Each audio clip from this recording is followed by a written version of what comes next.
Va.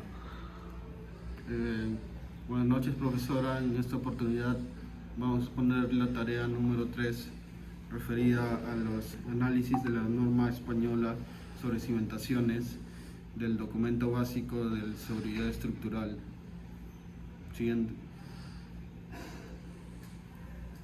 El índice de contenido es la introducción, la descripción y resumen de la norma técnica española, el análisis y la comparación con la norma técnica peruana E050, conclusiones y recomendaciones y las referencias bibliográficas. Siguiente. Introducción. El objetivo de este trabajo es presentar la norma española referida a la cimentación de edificaciones, llamada Documento Básico de Seguridad Estructural y Cimentaciones, y compararla con la norma técnica de edificación de suelos y cimentaciones E050 del Reglamento Nacional de Edificaciones del Perú. Los antecedentes son que en España, en el año 1999, se publicó la Ley de Ordenación de la Edificación, que actualizó el conjunto de normas preexistentes y completó la regulación dispersa y poco clara hasta esa fecha.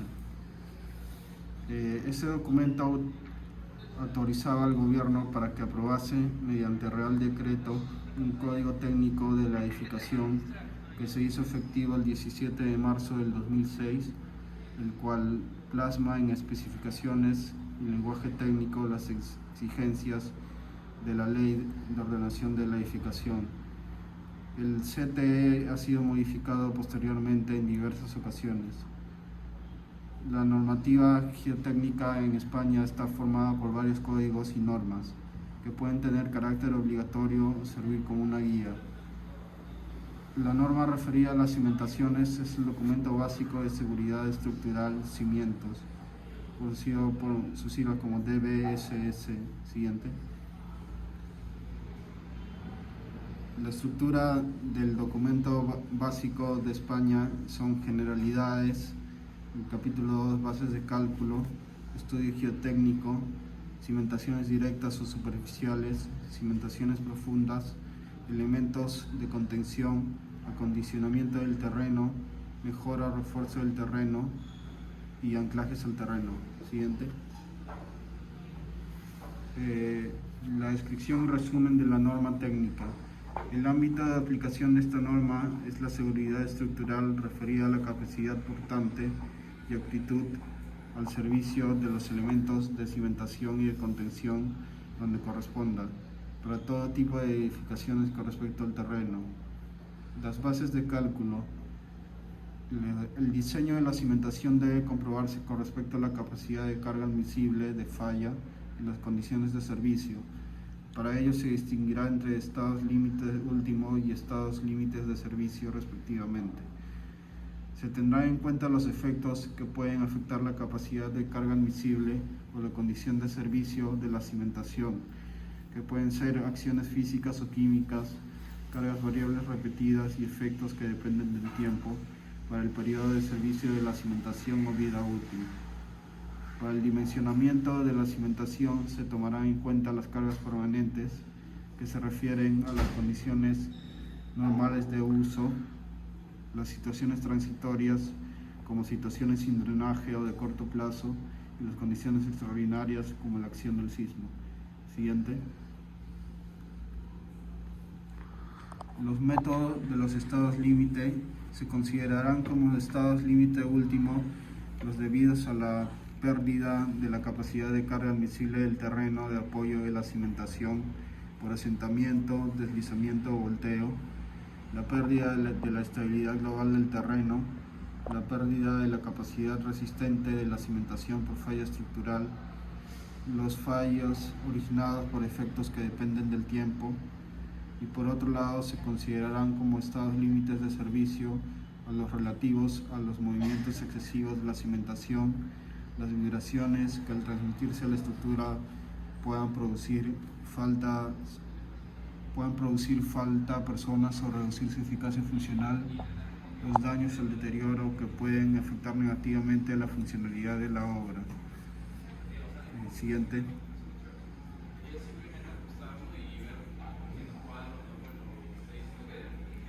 Las verificaciones de los estados límites se basarán en el uso de modelos adecuados para la cimentación y el terreno de apoyo para cada condición de dimensionamiento.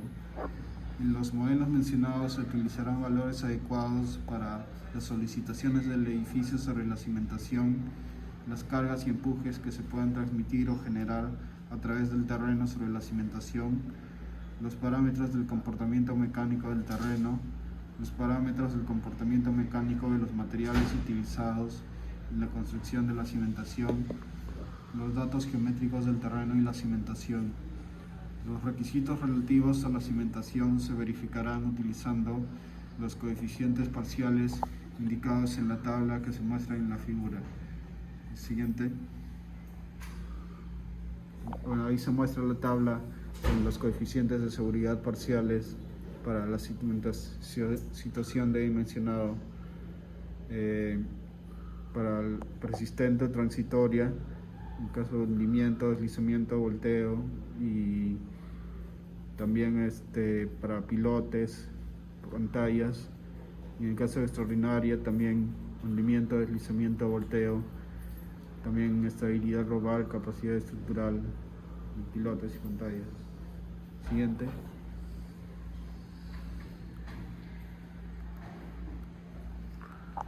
Las variables básicas representan cantidades físicas que caracterizan las solicitaciones sobre el edificio y sobre el terreno, que son solicitaciones generadas por el terreno sobre la cimentación, influencias ambientales, características del terreno y de los materiales de la cimentación, y los datos geométricos tanto del terreno como de la cimentación.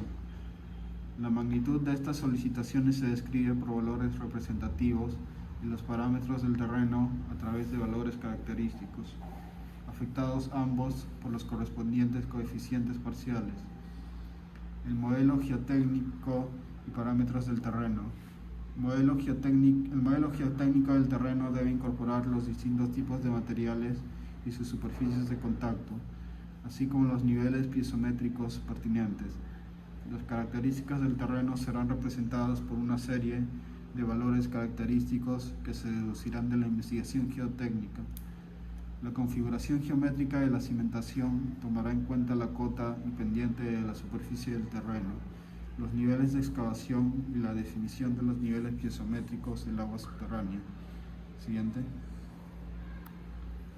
Verificaciones basadas en los coeficientes parciales.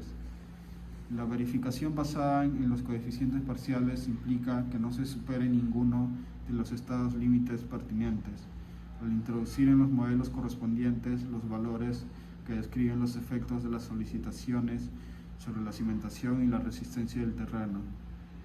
En la verificación de los estados límite últimos debe cumplirse la siguiente condición para la estabilidad: que el valor de cálculo del efecto de las solicitaciones desestabilizadoras debe ser menor o igual que el valor del cálculo del efecto de las solicitaciones estabilizadoras. Para la verificación de la resistencia, que se refiere a la estabilidad de la cimentación para los casos de asentamiento y deslizamiento, la resistencia local o global del terreno se verificará si se cumple la condición de que el valor de cálculo de las solicitaciones debe ser menor o igual que el valor de cálculo de la resistencia del terreno. Siguiente. La verificación de los estados límite de servicio se realizará mediante la determinación de los movimientos de la cimentación, es decir, que se produzcan desplazamientos y deformaciones admisibles.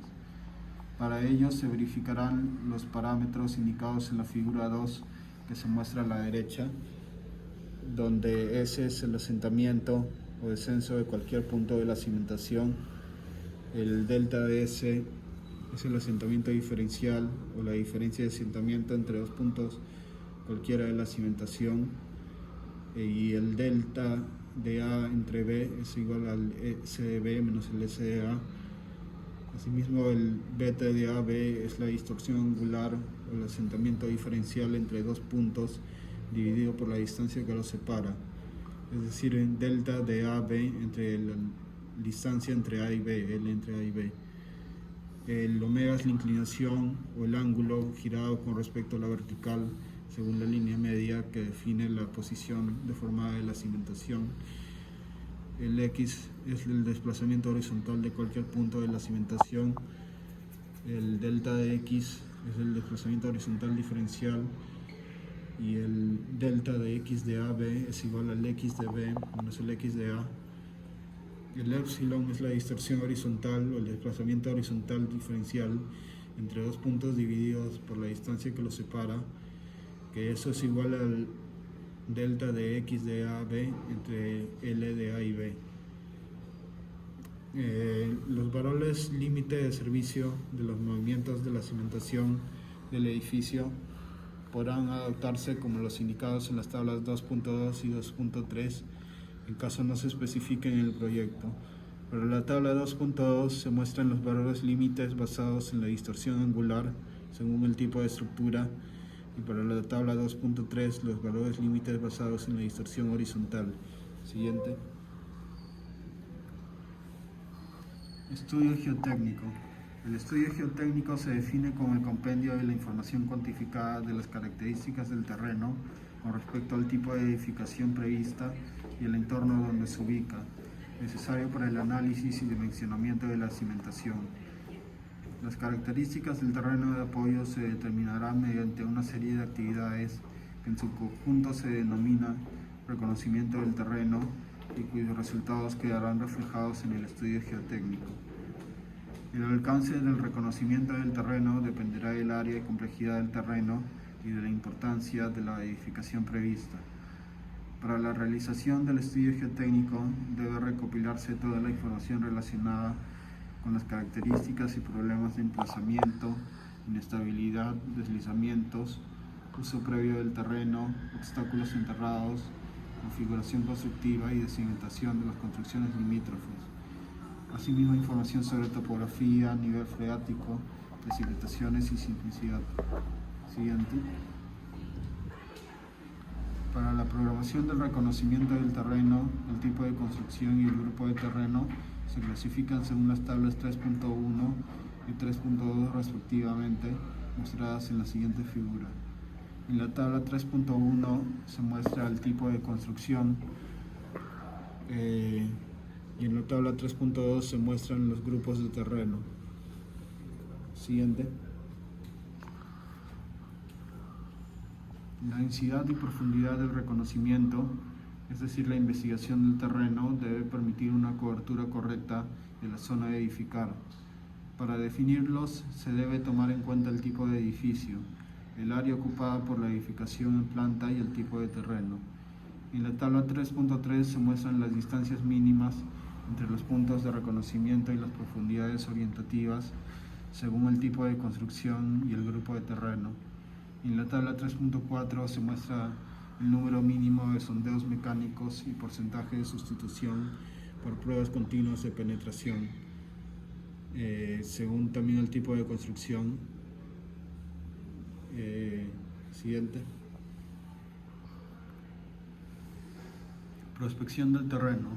El número orientativo de ensayos de laboratorio para superficies o áreas de estudio de hasta 2.000 metros cuadrados se presenta en la siguiente figura, que se muestra el número orientativo de las determinaciones in situ o ensayos de laboratorio para superficies de estudio de hasta 2.000 metros cuadrados, según las propiedades como pueden ser granulometría, plasticidad, deformabilidad, arcillas y limos, arenas, resistencia a la compresión simple, resistencia al corte y contenido de sales agresivas, y según el tipo del terreno, si es terreno 1 o 2. Siguiente.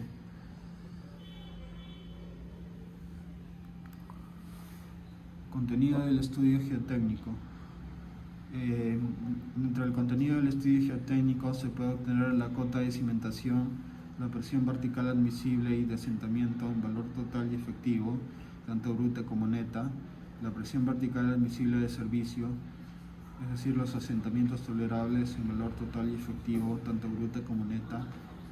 En el caso de pilotes, la resistencia al asentamiento en resistencia por punta y por fuste, los parámetros geotécnicos del terreno para el dimensionamiento de elementos de contención y empujes del terreno activo, pasivo y de reposo, los asentamientos y asentamientos diferenciales esperables y admisibles para la estructura del edificio y de los elementos de contención que se pretenden cimentar, la influencia y consideración cuantitativa de los datos para el dimensionamiento de las cimentaciones, elementos de contención, drenajes, taludes e impermeabilizaciones, la proximidad a ríos o corrientes de agua que pudieran aumentar el nivel freático o dar lugar a la socavación de los cimientos, arrastres, erosiones o disoluciones, la cuantificación de la agresividad del terreno y de las aguas que contenga, la caracterización del terreno y coeficientes a emplear para realizar el dimensionamiento bajo el efecto de la acción sísmica.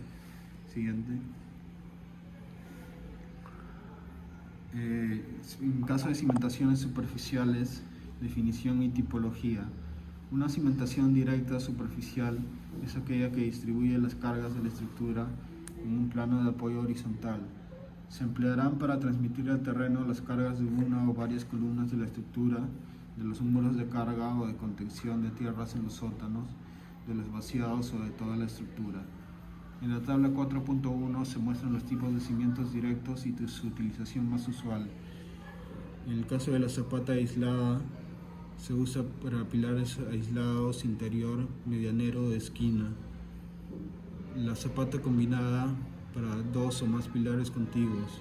La zapata corrida para alineaciones de 3 o más pilares o muros. El pozo de cimentación para pilar aislado. El emparrillado para un conjunto de pilares y muros distribuidos en general en retícula. Y en la losa un conjunto de pilares y muros. Y en las figuras se pueden ver el tipo de cada una de estas zapatas. Siguiente. Las zapatas combinadas y corridas se utilizan cuando la capacidad portante del terreno es pequeña o moderada y existan varias columnas muy próximas entre sí o las cargas por columna sean muy elevadas. En este caso se podrá recurrir a la unión de varias zapatas en una sola, llamada zapata combinada cuando recoja 2 o más columnas, o zapata corrida cuando recoja 3 o más alineados. El diseño de zapatas combinadas o corridas podrá ser recomendable para evitar movimientos o asentamientos diferenciales excesivos entre columnas debido a una variación importante de sus cargas o por posibles heterogeneidades del terreno de cimentación. Como se muestra en la figura, la situación sin una viga centradora, que hay una distribución irregular de las cargas de las zapatas. En cambio, cuando se incorpora una viga centradora se distribuyen uniformemente. Siguiente.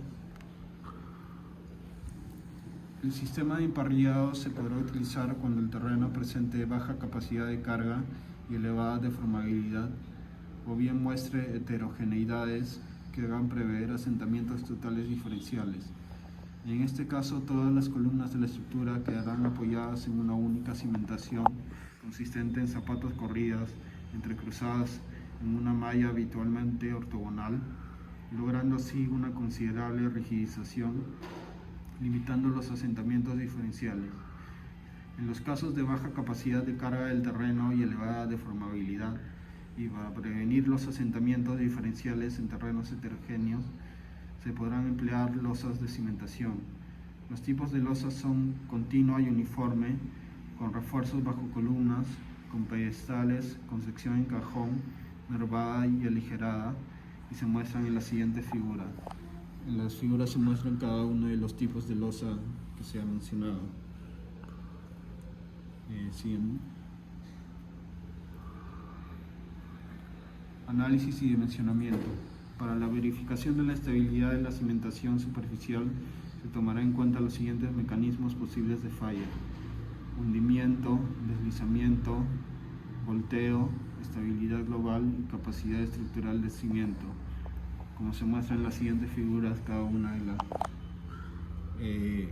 siguientes mecanismos de falla.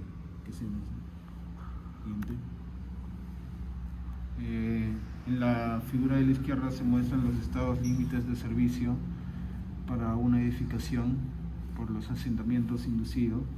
En la figura de la derecha se muestran los modos de falla en la roca, que son los efectos de las estructuras geológicas en la comprobación de la estabilidad y deformabilidad de cimentaciones en roca.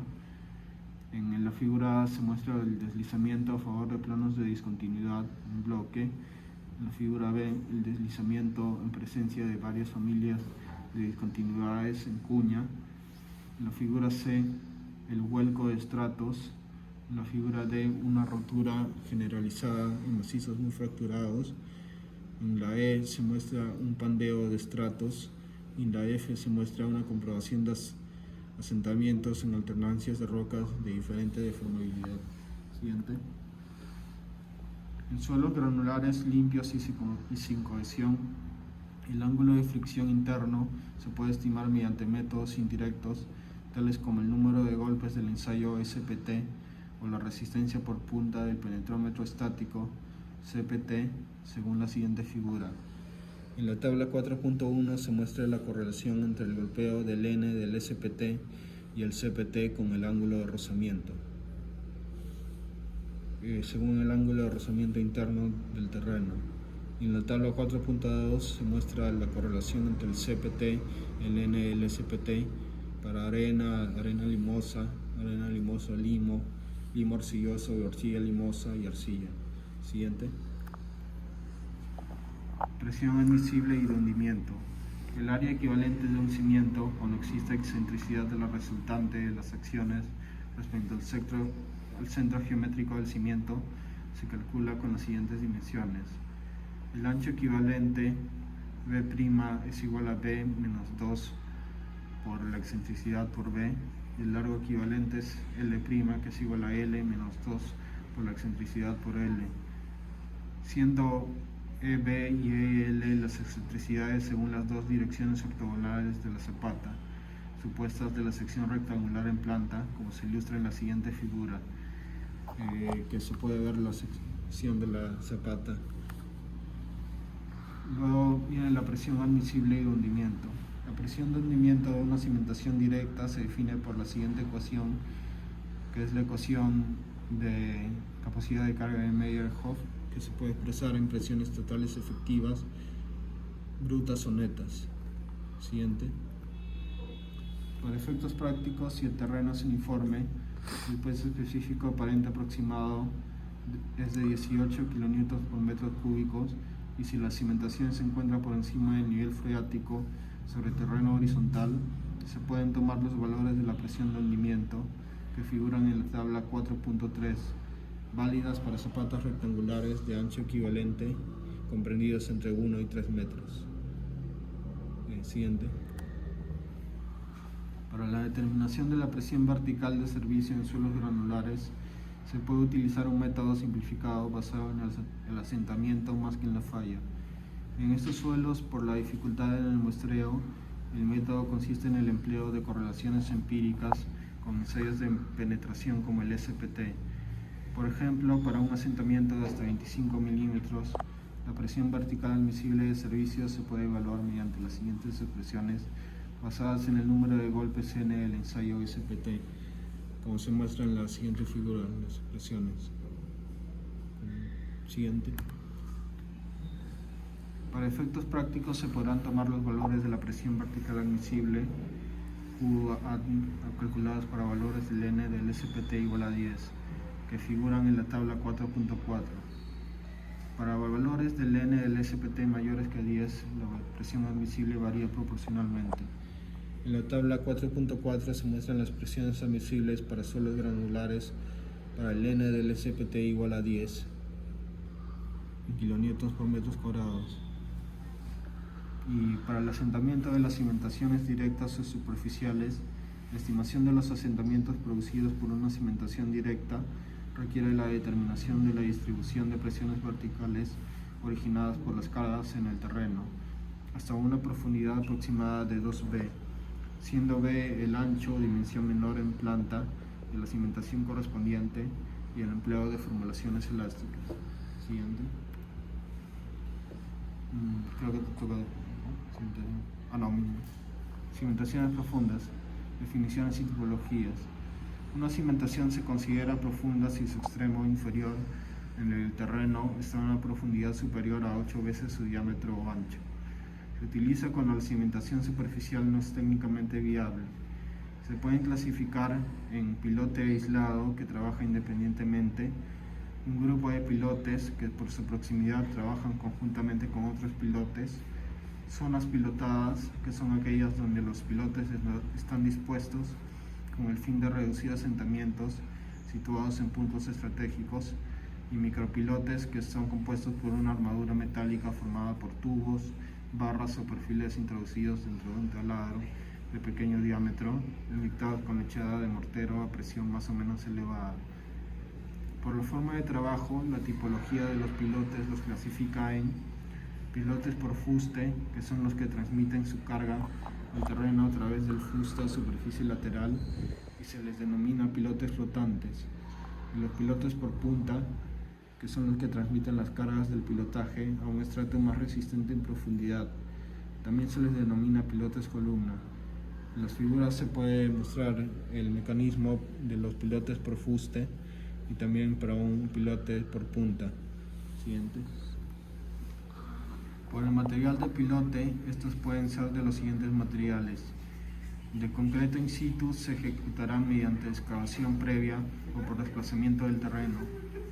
De concreto prefabricado puede ser concreto armado de alta resistencia o concreto pretensado o posttensado. De acero usan secciones tubulares o perfiles en W o en H, hincados con protecciones adecuadas en la punta. De madera se utilizan para pilotar zonas blandas amplias como apoyo de estructuras con losa o terraplenes, y mixtos como los de acero tubular rodeados y rellenos de mortero. Por el procedimiento constructivo se consideran los siguientes tipos: pilotes prefabricados hincados, que son los que producen un desplazamiento del terreno en su ejecución mediante la hinca o percusión con golpes de masa, y los pilotes vaciados in situ, que son aquellos que se ejecutan en excavaciones previas realizadas en el terreno. En la figura se puede ver un poco cómo es el mecanismo de la construcción de los pilotes. Siguiente. Las acciones a considerar: para el dimensionamiento del pilotaje, debido a las acciones de la estructura sobre la cimentación, se debe realizar un reparto de cargas entre los pilotes del grupo. Este reparto requiere de un proceso iterativo. Los coeficientes de reparto entre pilotes dependen de la naturaleza del terreno y de la rigidez de los pilotes y del encepado. La siguiente figura ilustra la distribución de esfuerzos para un encepado rígido y pilotes articulados en cabeza, que se puede ver a la derecha de la figura, y los resultantes de las acciones verticales y horizontales y momentos. Siguiente. Las formas de falla más comunes a considerar en una cimentación profunda son falla por estabilidad global, que es por un mecanismo de rotura más profundo que la cimentación o que corte los pilotes por el fuste. La falla por hundimiento, cuando la carga vertical sobre la cabeza del pilote supere la resistencia del terreno, causando asentamientos desproporcionados. La rotura por arrancamiento, causada por cargas de tracción en su cabeza que exceden la resistencia del arrancamiento, causando la desconexión del pilote del terreno y falla. La rotura horizontal del terreno bajo cargas del pilote, causado por cargas horizontales aplicadas en el pilote.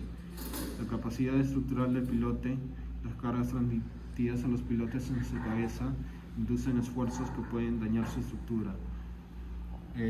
La fórmula es RSK, que es la resistencia frente a la carga vertical que produce el hundimiento, es igual a la parte de la resistencia que es soportada por la punta más la parte de la resistencia que se supone debe ser soportada por el contacto pilote-terreno en el fuste, como se ve en la figura, en el esquema.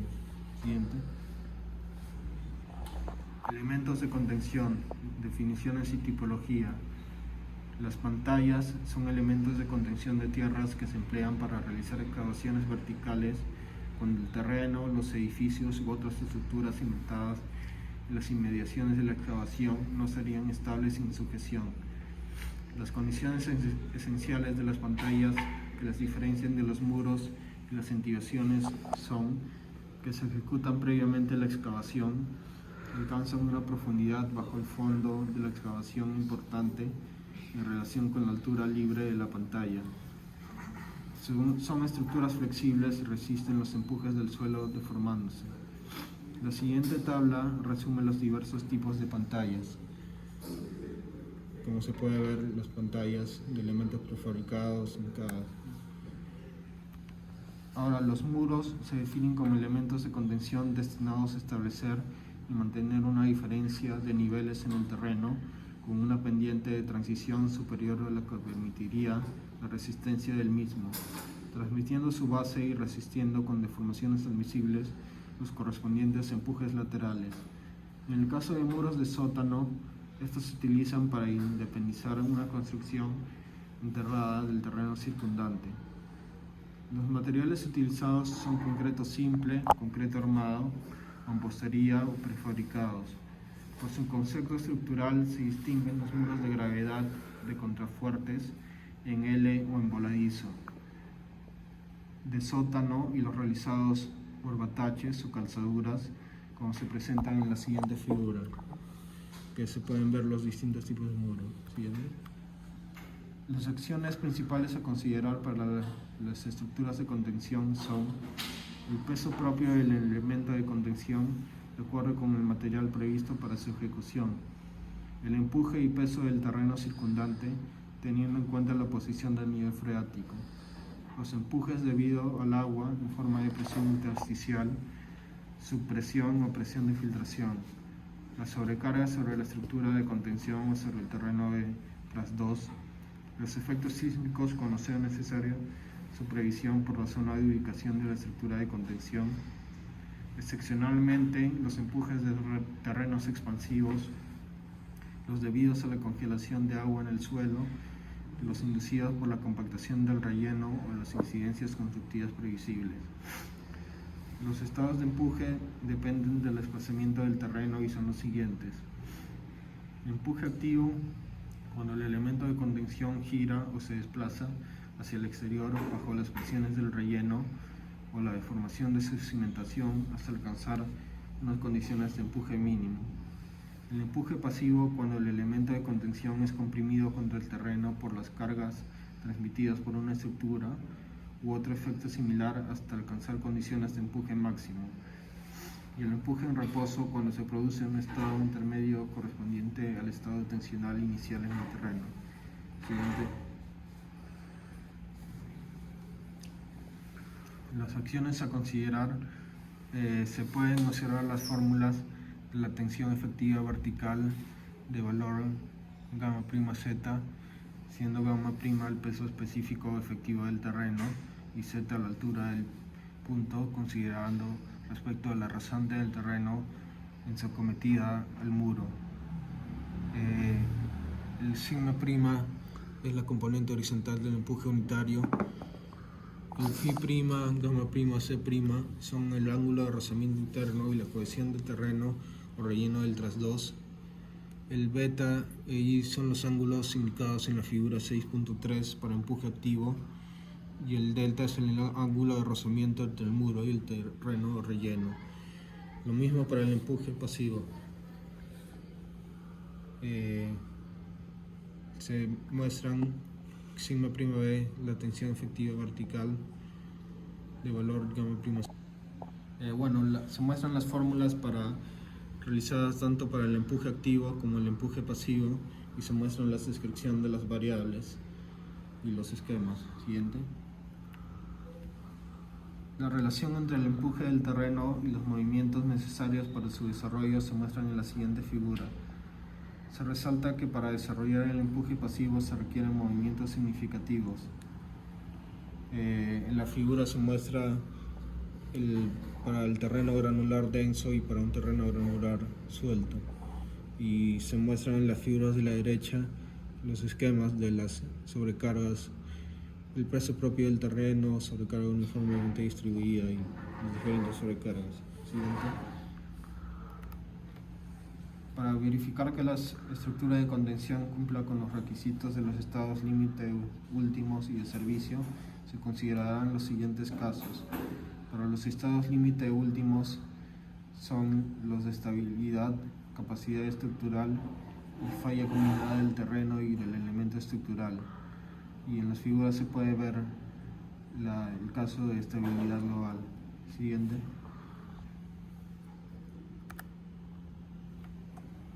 Para el acondicionamiento del terreno, los criterios básicos. Esta parte de la norma se refiere a todas las operaciones de excavación o relleno controlado que es necesario llevar a cabo para acomodar la topografía inicial del terreno a la requerida en el proyecto, así como el control del agua freática para evitar su interferencia con estas operaciones y con las construcciones enterradas. En esas actividades no se contempla la existencia de edificaciones u otras obras vecinas que representen interferencias. Las excavaciones se definen como todo corte o remoción del terreno limitado lateralmente por un talud provisional o permanente sin necesidad de estructuras de contención. Y los rellenos se refiere a rellenos controlados utilizados en la edificación, utilizando materiales seleccionados que permitan una adecuada compactación, resistencia, rigidez y permeabilidad necesarias en el relleno. Siguiente. El alcance y enfoque normal. Te toca. ¿Apretaste? ¿Está corriendo? Ya. ¿Está corriendo el tiempo? Sí. ¿Sí? Sí. Ya. Ahora, el siguiente punto a tocar es el análisis comparativa con la norma peruana E050. En primer lugar está el alcance y enfoque normativo. En este caso, nuestra normativa peruana regula el diseño geotécnico para edificaciones de todo tipo en el contexto del Reglamento Nacional de Edificaciones. Tiene un enfoque funcional con recomendaciones prácticas. Por otro lado, la normativa española, esta norma técnica obligatoria dentro del Código Técnico de la Edificación CTE, con fuerte alineación a eurocódigos, altamente estructurada y basada en estados límite. Acá se ve un cuadro, resumen, donde se ve las características de cada normativa, donde se describe su enfoque, aplicación y profundidad técnica. En este caso, para el E050 es práctico y funcional, aplicado a nivel nacional y una profundidad técnica media. Por otro lado, la normativa española está basada en eurocódigos, se puede aplicar tanto internacionalmente y nacionalmente, y su profundidad técnica es alta. Acá en esta imagen vemos el esquema piramidal de la reglamentación española, en donde está compuesta por dos partes. Una instrumental, que no es obligatoria, que están los documentos complementarios al CTE, y otra parte es la reglamentaria, que de obligado cumplimiento, donde están los requisitos básicos, exigencias básicas, documentos básicos.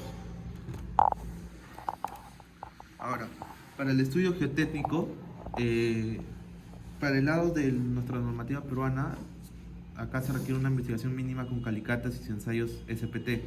Nivel de detalle según categoría de edificación, define profundidad y frecuencia mínima. Por otra parte, en la normativa española el estudio es obligatorio, incluye anexo C con métodos como CPT, geofísica y correlaciones. Control exhaustivo de calidad. Como se ve en las imágenes, las tablas, las cuales las describió con mayor detalle, específicamente mi compañero en los ítems anteriores, donde figura el tipo de construcción, cómo se clasifican los tipos y su descripción. También la tabla donde está el grupo de terreno, según el tipo de, el número, su correspondiente nomenclatura o cómo se le define. En este caso hay 3 grupos y su descripción correspondiente. Asimismo, estoy proyectando las demás tablas que aparecen en la norma, la cual, como menciono, mi compañero lo explicó con mayor detalle. Acá es un resumido. También está la tabla 3.3, que nos indica la distancia máxima entre puntos de reconocimiento y profundidades orientativas, según el tipo de construcción y grupo de terreno. También está la tabla para determinar el número mínimo de sondeos mecánicos y porcentaje de sustitución por pruebas continuas de penetración. También está la tabla de la categoría de las muestras de suelos y rocas para ensayos de laboratorio, por medio de sus propiedades a determinar y categoría mínima de la muestra. Y por último también están las especificaciones de la categoría A de toma de muestras, que está compuesta por tipo de suelo, sistema de hincado, diámetro interior, despeje interior, relación de áreas, espesor zapata del toma de muestras E y ángulo de zapata de corte. Asimismo, está la otra tabla donde nos indica el número orientativo de determinaciones in situ o ensayos de laboratorio para superficie de estudio de hasta 2000 metros cuadrados. Está compuesto según la propiedad y el terreno. Ahora, para el caso de la D050, nos indica en primera instancia la tabla 2, en donde se ve la descripción de los métodos de ensayo y su norma aplicable, ¿no? Y también la tabla donde nos indica según el tipo de edificación u obra para determinar el número de puntos de exploración, donde está compuesto por las columnas según descriptiva, distancia mayor entre apoyos, medida de metros y número de pisos, ¿no? Incluidos los sótanos. También está la tabla 4, donde nos indica, está desglosada por las columnas de tipo de muestra, norma aplicable, formas de obtener y transportar, estado de la muestra y sus respectivas características. Y también la tabla 3, donde está la aplicación y limitaciones de los ensayos y su respectiva información, donde están los ensayos in situ, norma aplicable, técnica de exploración, tipo de suelo, parámetro a obtener, técnica de exploración y tipo de suelo. También está la tabla 5, donde nos indican los ensayos de laboratorio con su descripción correspondiente y su norma aplicable. Y la tabla 6, donde nos indica el número de puntos de exploración, según el tipo de edificación u obra. Ahora, en el caso de cimentaciones superficiales, para el caso de la norma peruana de 050, capacidad portante por métodos empíricos, verificación de asentamientos y presiones admisibles. Por otro lado, la norma española usa modelos teóricos y coeficientes parciales, con una aplicación del formato ELU, ELS, del anexo F1 con modelos estructurados. Acá se muestra imágenes de lo que está colgado en la norma peruana, donde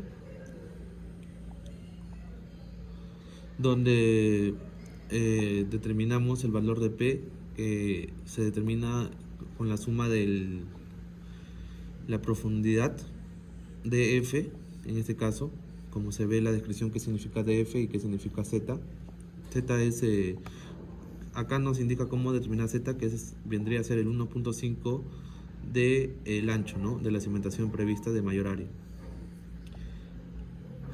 Y df en una edificación no es la distancia vertical desde la superficie de terreno o desde el nivel de piso determinado hasta el fondo de la cimentación, la que resulte menor.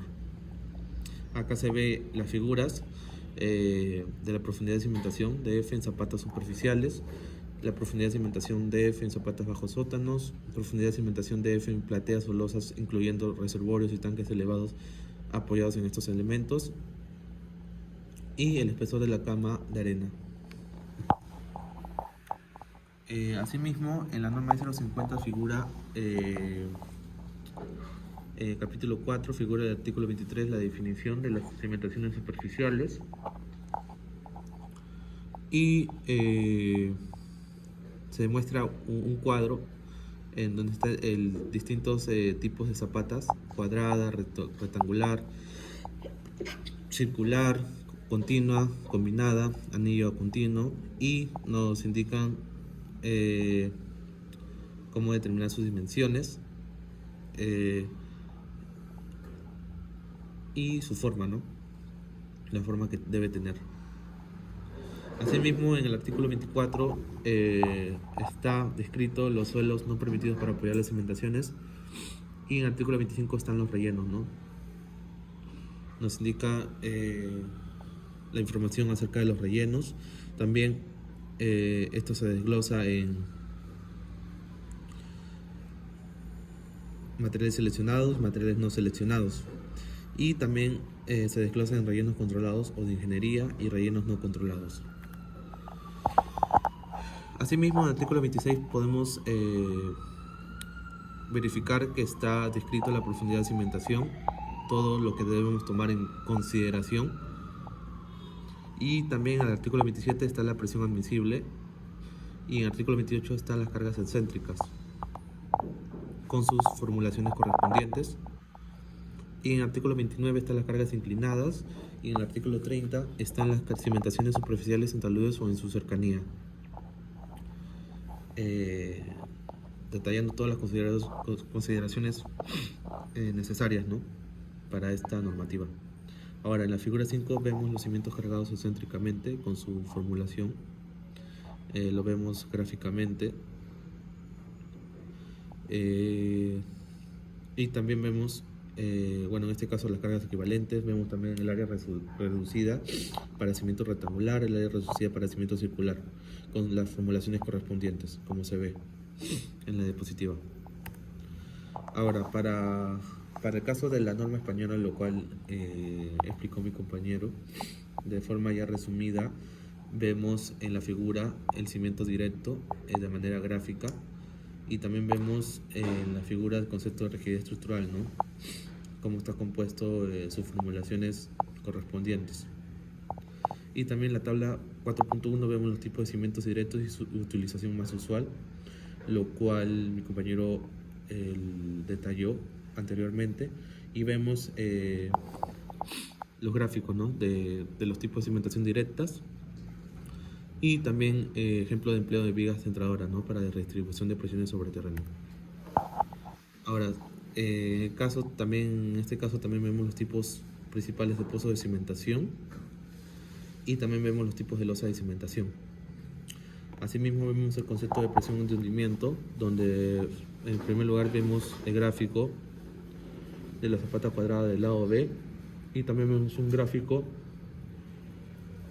que representa la presión de hundimiento, y por último los ejemplos de estado límite últimos, que vendrían a ser 4. Ahora, también se visualiza ejemplos de estado límite de servicio, como se ve en las imágenes, y también todo lo que está descrito, ¿no?, en aquella normativa, todo lo que debemos tomar en consideración, y también las tablas de correlación entre golpeo de NSPT y CPT con el ángulo de rozamiento, la correlación entre CPT y NSPT, y acá las figuras de efectos de la estructura geológica en la comprobación de la estabilidad y deformabilidad de cimentaciones en roca. Asimismo, vemos lo que continúa de la descripción que está en la normativa, y también visualizamos definiciones de presiones, la cual cada una está detallada, ¿no?, como se ve en la imagen. Ahora, también vemos una figura que nos muestra la definición de zapata equivalente para la comprobación de estado límite últimos, la cual se desglosa en expresión analítica básica, y nos muestra la formulación, ¿no?, de Meyerhoff, y con sus distintas variables, las cuales están descritas acá. También se ve una tabla que nos muestra las presiones de hundimiento para zapatas, para un B efectivo de mayor o igual a 1, menor o igual a 3, expresado en kilonewton por metro cuadrado, y su descripción correspondiente, y los valores que tiene cada uno. También vemos el método simplificado para la determinación de la presión vertical admisible de servicio en suelos granulares, con todas las formulaciones correspondientes y su descripción. Y también vemos una tabla en donde nos indican las presiones admisibles en suelos granulares para N igual a 10. También vemos presiones verticales admisibles para cimentación en roca, la cual se desglosa en dimensionados según normas, cálculo analítico simplificado, las fórmulas correspondientes, y condiciones constructivas también nos indica esta normativa, ¿no?, para zapatas, en donde se desglosan las precauciones contra efectos del terreno, solera de asiento, excavaciones, desglosado en terminación de las excavaciones, dimensiones de las excavaciones, excavaciones para zapatas de diferentes niveles, excavaciones en presencia de agua, drenaje y asentamiento del terreno, precaución contra el hielo, precauciones contra aterramientos, precauciones contra la inundación y por último ejecución de zapatas de hormigón armado. También vemos para el caso de losa de cimentación que se desglosa, lo cual se visualiza en pantalla, las comprobaciones finales, estructura de cimentación, ejecución de elementos de impermeabilización, pozos de cimentación, control, generalidades, comprobaciones a realizar sobre el terreno de cimentación, comprobaciones a realizar sobre los materiales de construcción, comprobaciones durante la ejecución. Ahora, para cimentaciones profundas, en la normativa E050 están las zapatas y pilotos, los métodos de carga admisible por tablas y ensayos de carga, factores de seguridad definidos. Por otra parte, en la normativa española está la clasificación detallada, análisis estructural, fricción, punta, carga lateral, control por ensayo estático y dinámico, como se visualiza acá en la pantalla para el caso de la normativa peruana, todo lo descrito previamente en la normativa, en donde vemos, ¿no? Cómo determinar el P, la distribución de los puntos de investigación, número y tipo de muestras a extraer y ensayos a realizar in situ y en laboratorio. También vemos tablas donde nos indican las técnicas de exploración, una figura donde nos indica la simbología de suelos. En el artículo 31 está la definición, ¿no? De las cimentaciones profundas, y en el artículo 32 está la cimentación por pilotes. Ahora, para el caso de, bueno, con todas las formulaciones que debemos tomar en cuenta, y también están procedimientos teóricos para el análisis de pilote, factores de seguridad, espaciamiento de pilote, fricción negativa, análisis de efecto de fricción negativa y los asentamientos. También están las consideraciones durante la ejecución de la obra, pruebas de carga, pruebas de integridad, tolerancias constructivas, cimentación por pilares, capacidad de carga, factor de seguridad, acampanamiento en la base del pilar, aflojamiento del suelo circundante, asentamientos.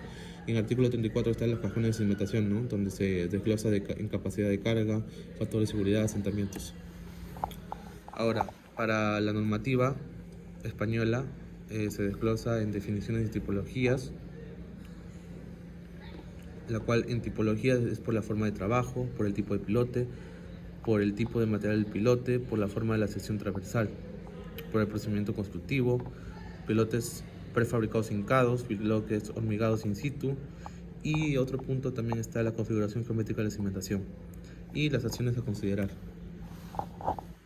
Y las acciones del resto de la estructura sobre la cimentación: rozamiento negativo, empujes horizontales causados por sobrecargas, método simplificado para la consideración de empuje horizontal en pilotes. Y como se ve en la figura, ¿no? Condiciones de apoyo para el cálculo de fuerzas horizontales en los pilotes, análisis dimensionado, estados límites últimos, estabilidad global, hundimiento, rotura por arrancamiento, rotura horizontal de terreno bajo carga del pilote, capacidad estructural del pilote, estados límites de servicio, otras consideraciones, carga de hundimiento, generalidades, criterios básicos y consideraciones sobre la resistencia por punta.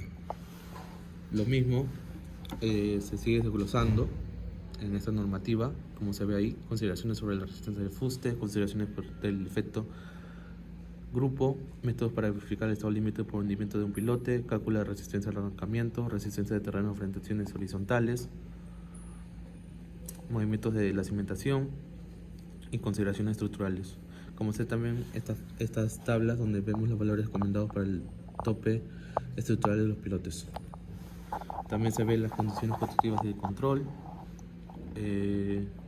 y las tablas de dosificaciones de amasado, tabla de consistencia del hormigón.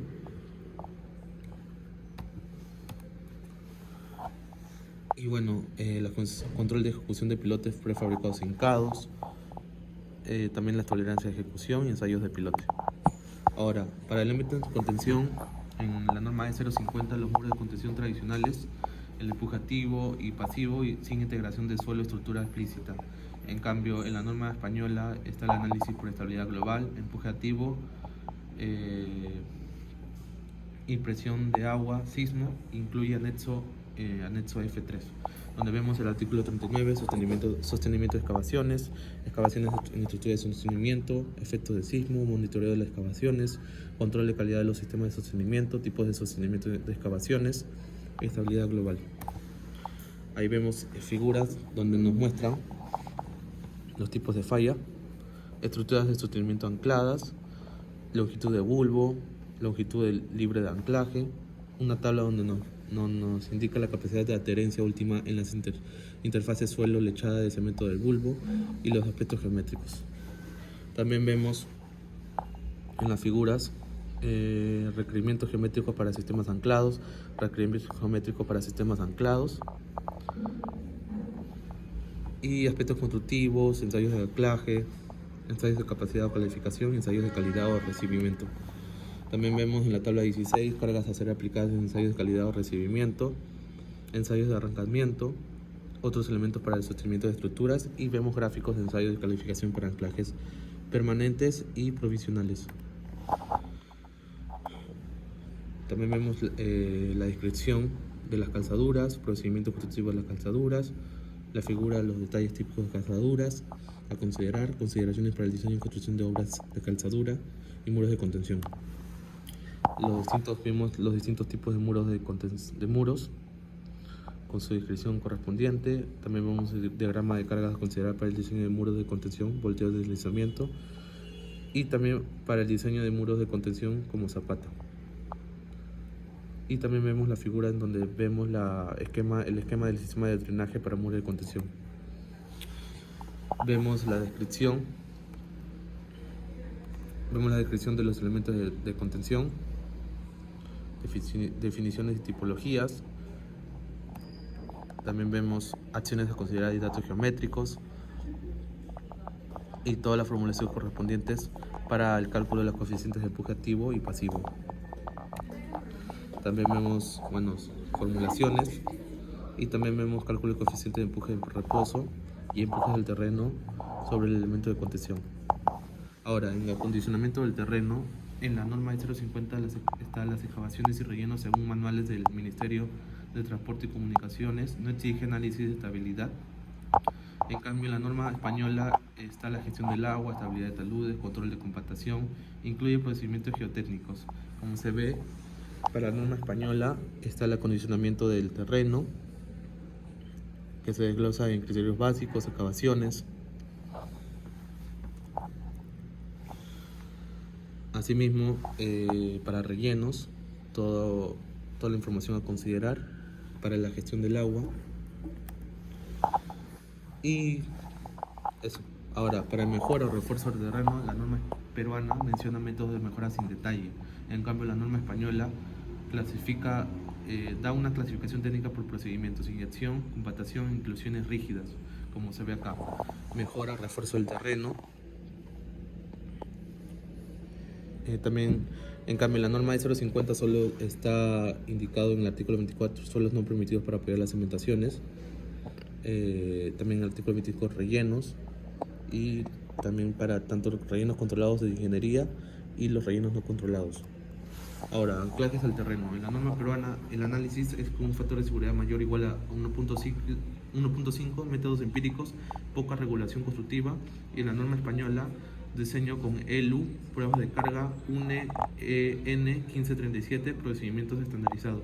Como se ve acá en la norma española, nos indica todas las definiciones y tipologías de anclajes al terreno,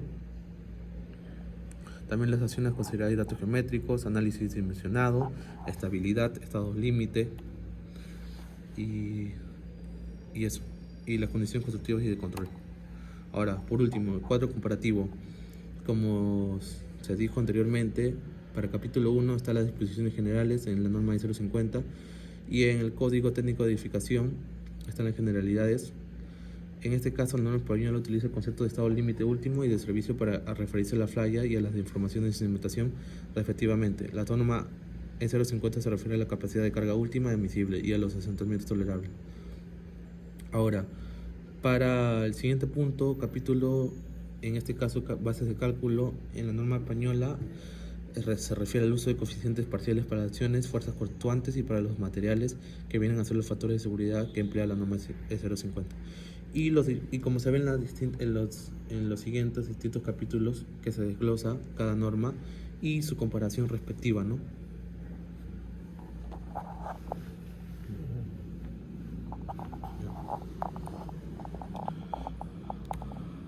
Y a conclusión, recomendaciones. Bueno, el alcance normativo es diferenciado. La norma de 050 presenta un enfoque funcional y aplicable a un amplio espectro de obras, principalmente en contexto de mediana complejidad. Por su parte, la norma española se alinea con los eurocódigos, ofreciendo un enfoque sistemático, detallado y respaldado por normas europeas e internacionales, ideal para obras de infraestructura compleja y proyectos urbanos. Lo mismo, como conclusión, se tiene para cada punto que he tocado: profundidad técnica, control y aseguramiento de calidad, integración sobre la estructura, compatibilidad internacional. Y una de las recomendaciones, como se ve acá, de todas, es en la actualización de técnica de la E050 se recomienda incorporar nexos similares a la norma española, incluyendo criterios cuantitativos de diseño, integración de suelo estructura, modelos de cálculo verificados y control de calidad con métodos estandarizados. Y las demás recomendaciones, las cuales se puede visualizar acá. Bueno, la bibliografía que empleamos, y eso es todo. Gracias.